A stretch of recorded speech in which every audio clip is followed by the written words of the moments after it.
کوشش T V کے تمام دیکھنے اور سننے والے ناظرین کو السلام علیکم۔ ناظرین گرامی، خالد رضی اللہ تعالیٰ عنہ اس وقت یمامہ میں تھے۔ ان کی دونوں نئی نویلی بیویاں لیلا ام تمیم اور بنت مجاہہ ان کے ساتھ تھیں۔ امیر المومنین کا پیغام ملتے ہی خالد رضی اللہ تعالیٰ عنہ یمامہ سے روانہ ہوئے اور مدینہ پہنچ گئے۔ کیا مثنہ بن حارثہ کا نام تم نے کبھی سنا ہے؟ خلیفہ ابو بکر رضی اللہ تعالیٰ عنہ نے خالد رضی اللہ تعالیٰ عنہ سے پوچھا۔ سنا ہے، خالد رضی اللہ تعالیٰ عنہ نے جواب دیا، اور یہ بھی سنا ہے کہ فارسیوں کے خلاف اس نے ذاتی قسم کی جنگ شروع کر رکھی ہے، لیکن مجھے یہ معلوم نہیں کہ اس کی ذاتی جنگ ذاتی مفاد کے لیے ہے یا وہ اسلام کی خاطر لڑ رہا ہے۔ وہ یہاں آیا تھا۔ امیر المومنین نے کہا، جہاد جو اس نے شروع کر رکھا ہے اس میں اس کا کوئی ذاتی مفاد نہیں۔ میں نے اس لیے تمہیں بلایا ہے کہ تم سے مشورہ کروں کہ مثنہ ہم سے جو مدد مانگتا ہے اسے دی جائے یا اس وقت کا انتظار کیا جائے جب ہم فارسیوں کی اتنی بڑی قوت کے خلاف لڑنے کے قابل ہو جائیں۔ وہ کس قسم کی جنگ لڑ رہا ہے؟ خالد رضی اللہ تعالیٰ عنہ نے پوچھا۔ امیر المومنین ابو بکر رضی اللہ تعالیٰ عنہ نے خالد رضی اللہ تعالیٰ عنہ کو پوری تفصیل سے بتایا کہ مثنہ شب خون کی نوعیت کی جنگ لڑ رہا ہے اور اس وقت وہ کتنی کامیابی حاصل کر چکا ہے۔ اس کی سب سے بڑی کامیابی تو یہ ہے خالد، خلیفہ رضی اللہ تعالیٰ عنہ نے کہا، کہ اس نے زرتشتوں کے محکوم مسلمانوں کو متحد رکھا ہوا ہے اور ان میں ایسا جذبہ پیدا کیا ہے کہ انہوں نے زرتشتوں کے ظلم و ستم میں اپنے سینوں میں اسلام کو زندہ رکھا ہوا ہے۔ ابلا اور عراق کے دوسرے علاقوں میں جہاں مسلمان آباد ہیں وہ فارسیوں کے غیر انسانی تشدد کا نشانہ بنے ہوئے ہیں۔ ان حالات میں اپنے عقیدوں کو سینے سے لگائے رکھنا بے معنی سا بن جاتا ہے۔ وہ مسلمان صرف اتنا کہہ دیں کہ اسلام اور مدینے کے ساتھ ان کا کوئی تعلق نہیں تو ان کے سارے مصائب ختم ہو جائیں گے۔ یہ مثنہ اور اس کے چند ایک ساتھیوں کا کمال ہے کہ انہوں نے ان حالات میں بھی وہاں کے مسلمانوں کو اسلام سے منحرف نہیں ہونے دیا۔ اس کے علاوہ انہیں اپنے عقیدے کا اتنا پکا بنا رکھا ہے کہ وہ زرتشتوں کے خلاف زمین دوز کارروائیوں میں مصروف رہتے ہیں۔ امیر المومنین خالد رضی اللہ تعالیٰ عنہ نے کہا، مثنہ نے کچھ کیا ہے یا نہیں کیا؟ مسلمان کی حیثیت سے ہم پر فرض عائد ہوتا ہے جو مسلمان غیر مسلموں کے جود و ستم کا نشانہ بنے ہوئے ہوں ان کی مدد کو پہنچے۔ کیا تم یہ مشورہ دیتے ہو کہ ہمیں ایرانیوں سے ٹکر لینی چاہیے؟ خلیفہ نے پوچھا۔ ہاں امیر المومنین، خالد رضی اللہ تعالیٰ عنہ نے کہا، ٹکر کیوں نہ لی جائے؟ یہاں تو صورتحال کچھ اور ہے۔ جیسا کہ آپ نے بتایا ہے کہ مثنہ نے وہاں کچھ کامیابیاں حاصل کر لی ہیں اور اس نے ہمارے حملے کے لیے راہ ہموار کر دی ہے۔ شب خون اور چھاپے مارنے والے اتنا ہی کر سکتے ہیں جتنا مثنہ نے کیا ہے۔ وہ کسی علاقے پر قبضہ نہیں کر سکتے۔ قبضہ کرنا منظم لشکر کا کام ہے۔ یہ کام ہمیں ہر قیمت پر کرنا چاہیے۔ اگر ہم نے مثنہ کی کامیابیوں کو آگے نہ بڑھایا تو اس کے دو نقصان ہوں گے۔ ایک یہ کہ کامیابیاں ضائع ہو جائیں گی اور دوسرا یہ کہ زرتشت مثنہ اور تمام مسلمانوں سے بہت برا انتقام لیں گے۔ اس کے علاوہ فارسی دلیر ہو جائیں گے۔ جیسا کہ مثنہ نے آپ کو بتایا ہے کہ اس نے ایرانیوں کو اس قدر نقصان پہنچایا ہے کہ ان کے حوصلے مجروح ہو گئے ہیں۔ اگر انہیں دم لینے کا موقع دے دیا گیا تو وہ اپنے محکوم مسلمانوں کو قتل کریں گے اور اس خطرے کو ختم کر کے وہ اس سرحدی علاقے کو پہلے سے زیادہ مضبوط کر لیں گے۔ اپنے علاقوں کو محفوظ کرنے کے لیے وہ اپنی سرحدوں کے باہر کے علاقوں پر بھی قابض ہو سکتے ہیں۔ اس خطرے سے محفوظ رہنے کی یہی ایک صورت ہے کہ ہم مثنہ کی مدد کو پہنچے اور پیشتر اس کے کہ زرتشت ہماری طرف بڑھیں، ہم انہیں ان کے اپنے علاقے میں ہی پیچھے ہٹنے پر مجبور کر دیں۔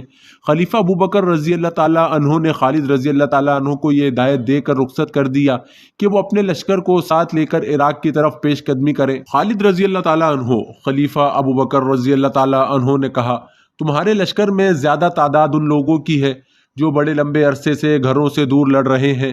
انہیں فارسیوں جیسے طاقتور دشمن کے خلاف لڑانا مجھے اچھا نہیں لگتا۔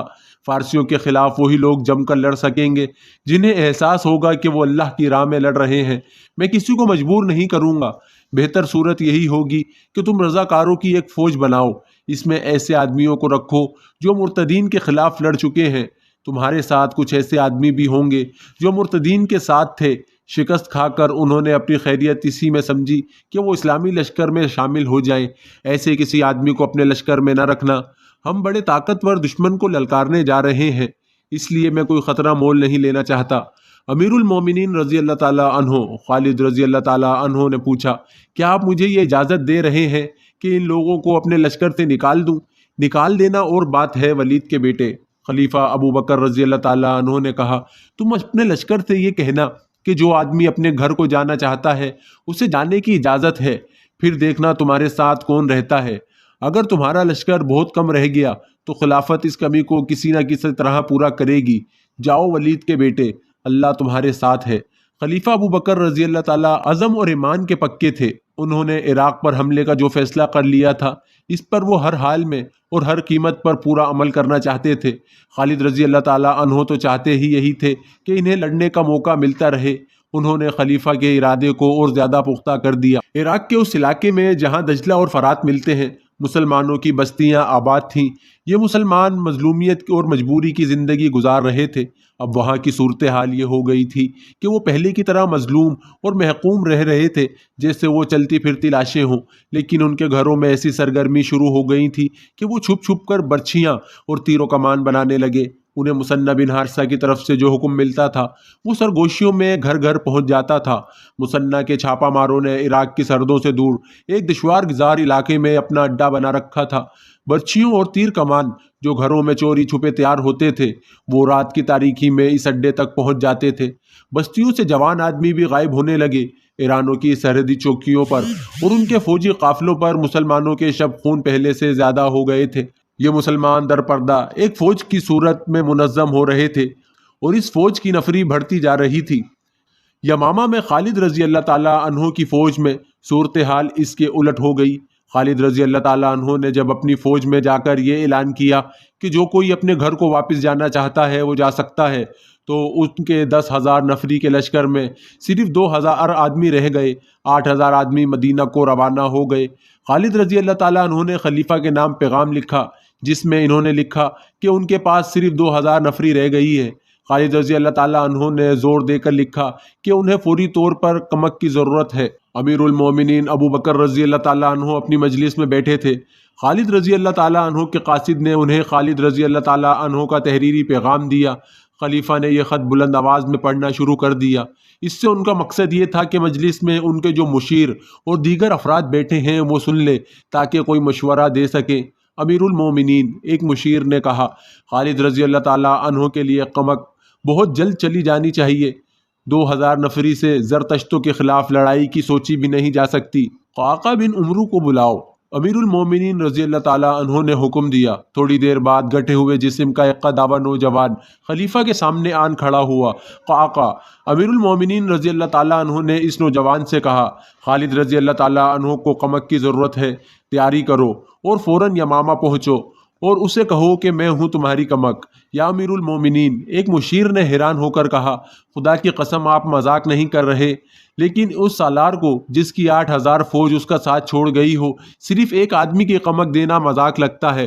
امیر المومنین ابو بکر رضی اللہ تعالیٰ عنہ ضرورت سے زیادہ سنجیدہ تھے۔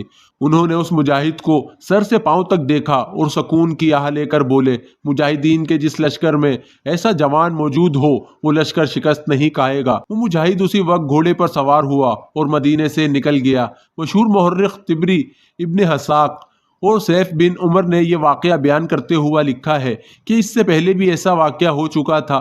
ایک سالار غیاث بن غنم نے محاذ سے مدینہ میں قاصد بھیجا تھا کہ کمک کی ضرورت ہے۔ خلیفہ ابو بکر رضی اللہ تعالیٰ عنہ نے صرف ایک آدمی عبد بن اوف کو کمک کے طور پر بھیجا تھا۔ اس وقت بھی اہل مجلس نے حیرت کا اظہار کیا اور امیر المومنین نے یہی جواب دیا تھا جو اب اس وقت دیا تھا۔ حقیقت یہ تھی کہ خلیفہ ابو بکر رضی اللہ تعالیٰ عنہ خالد رضی اللہ تعالیٰ عنہ کو مایوس نہیں کرنا چاہتے تھے، لیکن مدینہ میں کمک نہیں تھی۔ صرف یہی ایک محاذ نہیں تھا۔ اس وقت تمام کے تمام مشہور سالار مختلف محاذوں پر لڑ رہے تھے اور یہ ساری جنگ ارتداد کے خلاف لڑی جا رہی تھی۔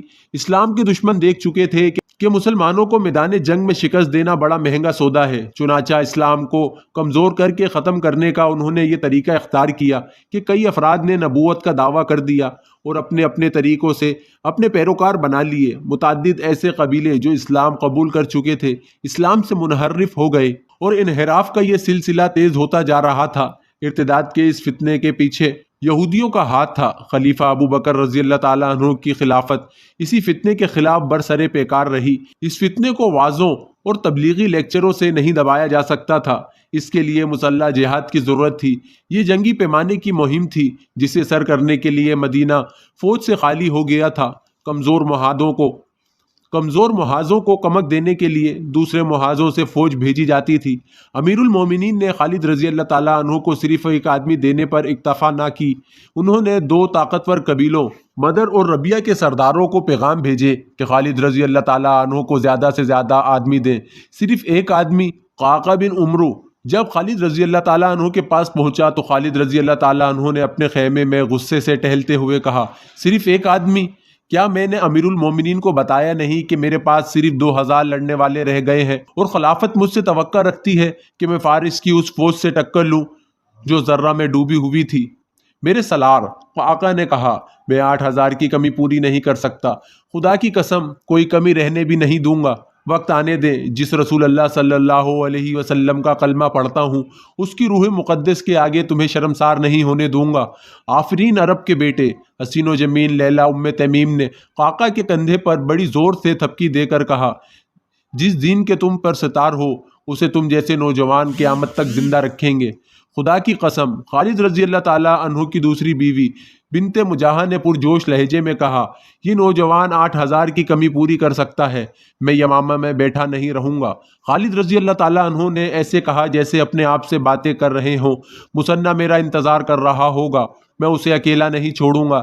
لیکن خالد رضی اللہ تعالیٰ عنہ خاموش ہو گئے، انہوں نے اوپر دیکھا اور سرگوشی میں کہا، خدائے عز و جل، میں نے تیرے نام کی قسم کھائی ہے، اپنے نام کی خاطر میری مدد کر، مجھے ہمت اور استقلال عطا فرما کہ میں اس آگ میں کود کر اسے ٹھنڈا کر دوں جس کی زرتشت عبادت کرتے ہیں۔ میں گواہی دیتا ہوں کہ تیرے سوا عبادت کے لائق کوئی اور نہیں، اور محمد صلی اللہ علیہ وسلم تیرے رسول ہیں۔ کیا تو ہمت ہار رہا ہے ولید کے بیٹے؟ لیلا نے کہا، کیا تو نے نہیں کہا تھا کہ اللہ کی راہ میں لڑنے والوں کی مدد اللہ کرتا ہے؟ میں ہمت نہیں ہاروں گا۔ خالد رضی اللہ تعالیٰ عنہ نے کہا، لیکن میں شکست کا عادی نہیں، اللہ مدد کرے گا۔ خدا کی قسم، میں جاہ و جلال کا طلبگار نہیں، مجھے فارس کے بادشاہ کا تخت نہیں چاہیے، مجھے وہ زمین چاہیے جو اللہ کی ہے اور اس پر بسنے والے اللہ اور اس کے رسول صلی اللہ علیہ وسلم کے نام لیوا ہوں گے۔ وہ 2000 مجاہدین جو خالد رضی اللہ تعالیٰ عنہ کے ساتھ رہ گئے تھے یمامہ کے ایک میدان میں خالد رضی اللہ تعالیٰ عنہ کے سامنے کھڑے تھے۔ خالد رضی اللہ تعالیٰ عنہ گھوڑے پر سوار تھے۔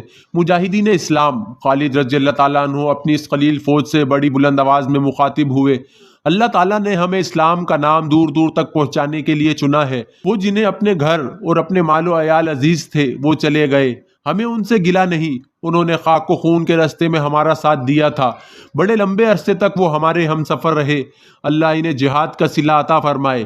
تم نے میرا ساتھ نہیں چھوڑا، اس کا اجر میں نہیں، اللہ دے گا۔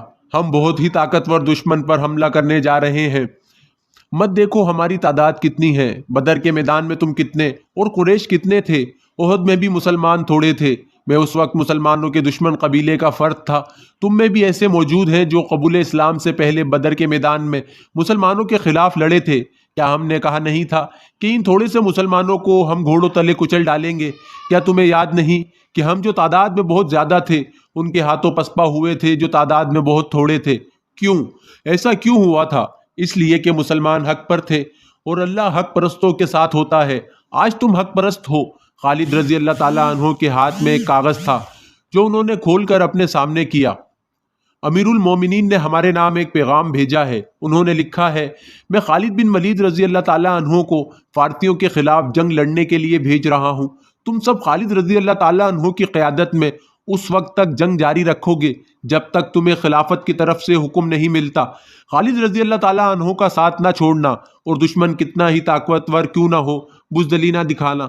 تم ان میں سے ہو جنہوں نے اس اجازت کے باوجود کہ جو گھروں کو جانا چاہتے ہیں جا سکتے ہیں، اللہ کی تلوار کا ساتھ نہیں چھوڑا۔ تم نے اپنے لیے وہ رستہ منتخب کیا ہے جو اللہ کی راہ کہلاتا ہے۔ تصور میں لاؤ اس ثواب عظیم کو جو اللہ کی راہ پر چلنے والوں کو ملتا ہے۔ اللہ تمہارا حامی و ناصر ہو، تمہاری کمی وہی پوری کرے گا، اسی کی رضا اور خوشنودی کے طلبگار رہو۔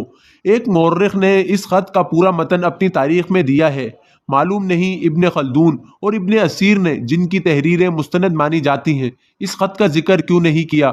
ان 2000 مجاہدین کو کسی واعظ یا کسی اشتعال انگیزی کی ضرورت نہیں تھی، یہ تو رضاکارانہ طور پر خالد رضی اللہ تعالیٰ عنہ کے ساتھ رہ گئے تھے۔ ان میں بیشتر ایسے تھے جنہوں نے رسول اکرم صلی اللہ علیہ وسلم کے دست مبارک پر بیعت کی اور اسلام قبول کیا، اور آپ صلی اللہ علیہ وسلم کی قیادت میں لڑائیاں لڑی تھی۔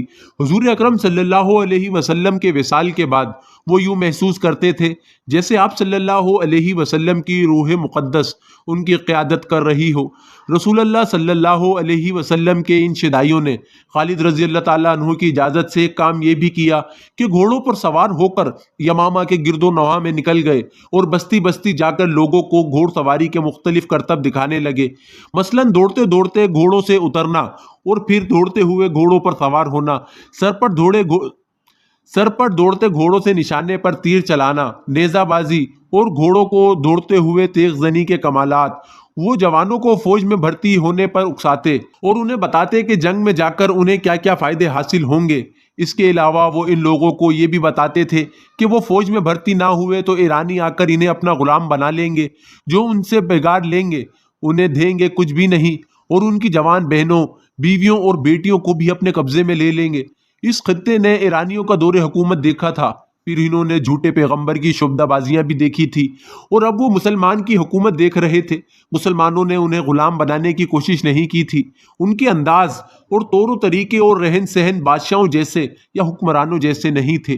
وہ عام لوگوں کی طرح رہتے، عام لوگوں کے ساتھ باتیں کرتے اور ان کے سنتے تھے، اور ان کی عورتوں کی عزت محفوظ تھی۔ ان لوگوں میں وہ بھی تھے جنہوں نے اسلام قبول کر لیا تھا، لیکن مسلمہ جیسے شعبدہ باز نے انہیں گمراہ کیا اور اسلام کے رستے سے ہٹا لیا تھا۔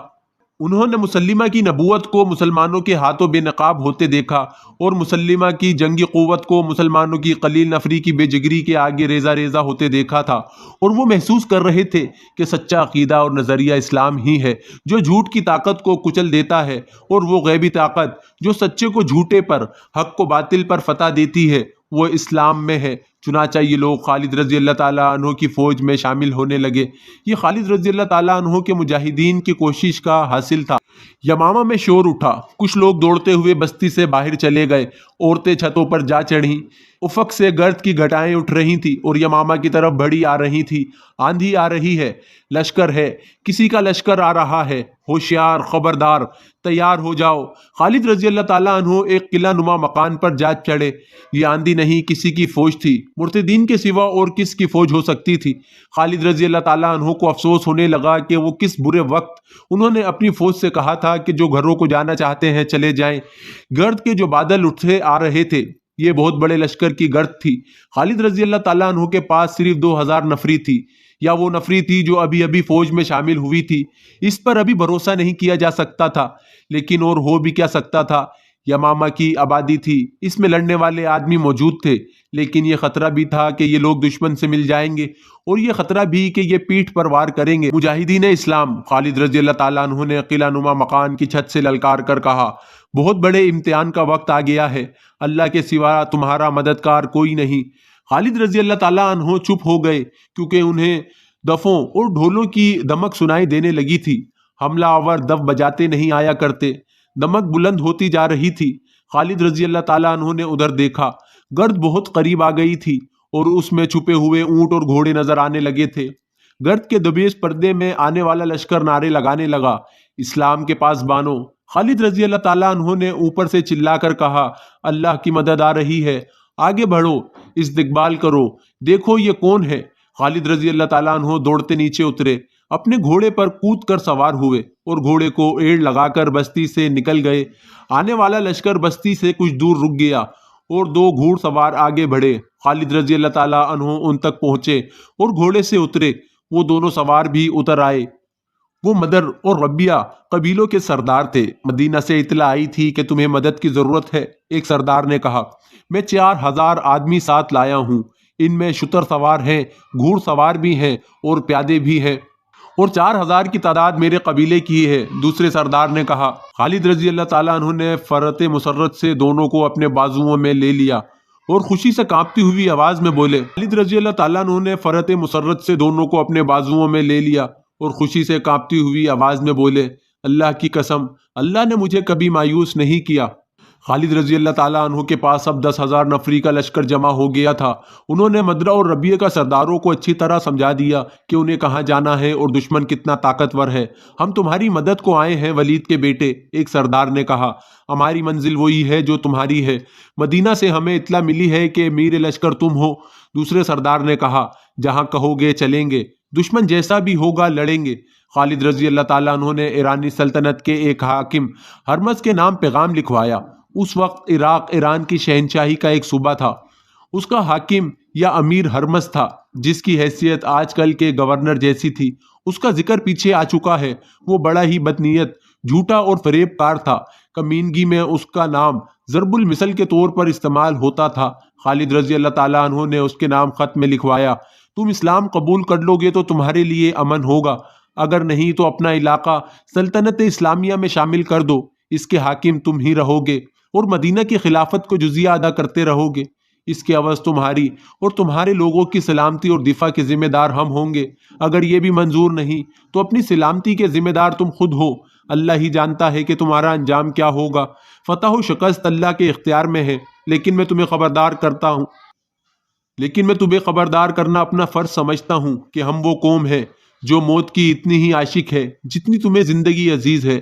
میں نے اللہ کا پیغام تم تک پہنچا دیا ہے۔